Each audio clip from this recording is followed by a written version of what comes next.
kajian tentang peristiwa G30S. Sebuah peristiwa yang sangat besar yang mengubah tatanan perpolitikan dan pemerintahan di Indonesia sampai hari ini. Kita akan membahas ini bukan hanya dalam satu teori, tetapi dalam 8 teori. Kenapa? Saya paparkan 8 teori ini karena saya berniat kapan-kapan ingin memaparkan teori saya sendiri tentang apa yang terjadi dalam peristiwa G30S.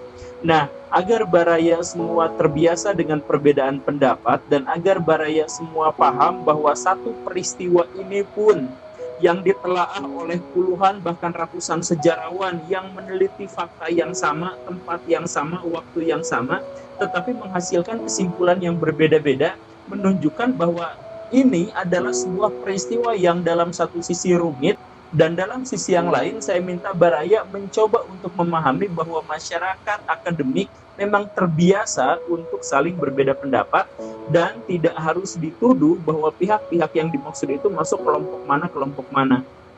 Satu teori tentang siapa dalang sesungguhnya dari peristiwa G30S dimulai dari teori yang menyebut bahwa pelakunya dari G30S itu adalah memang PKI. Ini yang dipegang oleh pemerintah Indonesia sampai saat ini. PKI digambarkan sebagai sebuah partai politik yang tidak nasionalis karena komunisme itu bagaimanapun memang tidak nasionalis. Bagi orang-orang komunis, negara sama halnya seperti agama, mereka itu dijadikan sebagai alat pemecah belah kemanusiaan. Karena itu pula, maka ketika komunis ada di Indonesia, dia berbenturan terus-terusan dengan Angkatan Darat yang didoktrin untuk sangat nasionalis. Tahun 1960-an, PKI sudah sangat kuat dan menjadi partai politik terkuat di Indonesia kala itu, baik di akar rumput maupun hubungan yang sangat dekat dengan Soekarno. Tetapi dia tidak memiliki senjata karena dia sekedar partai politik yang bahan-bahan dasarnya semuanya adalah masyarakat sipil. Maka sejak tahun 60-an itu pula lah PKI mencoba untuk menginfiltrasi angkatan bersenjata di Indonesia.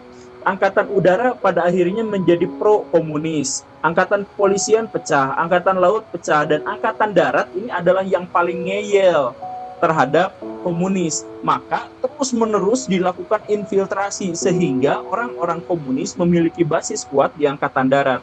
Salah satu agen komunis yang disusupkan ke angkatan darat itu adalah Syam Kamaruzaman. Dan dari situ dia bisa mempengaruhi begitu banyak tokoh-tokoh terkemuka dari angkatan darat sehingga menjadi pro-komunis. Termasuk dalam hal ini adalah Untung yang menjadi pemimpin Cakrabirawa. Dan tahun 65 ada sebuah momen yang benar-benar mendebarkan, yaitu berita tentang akan meninggalnya Soekarno. Soekarno diketahui sakit-sakitan, parah, kapanpun dia bisa meninggal. Bagi PKI, kalau seandainya Soekarno jatuh, dia punya dua masalah. Pertama, Soekarno itu pendukung kuat PKI pada waktu itu. Sehingga ketika Soekarno runtuh, maka PKI mungkin saja akan dilibas.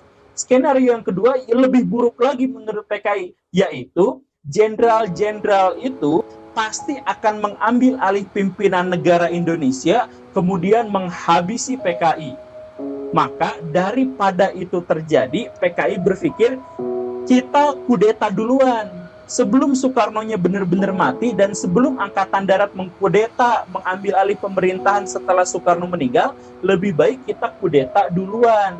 Maka Aidit menyuruh Untung untuk melakukan tindakan, yaitu membunuh jenderal-jenderal yang dianggap akan menjadi musuh utama PKI seandainya Soekarno meninggal.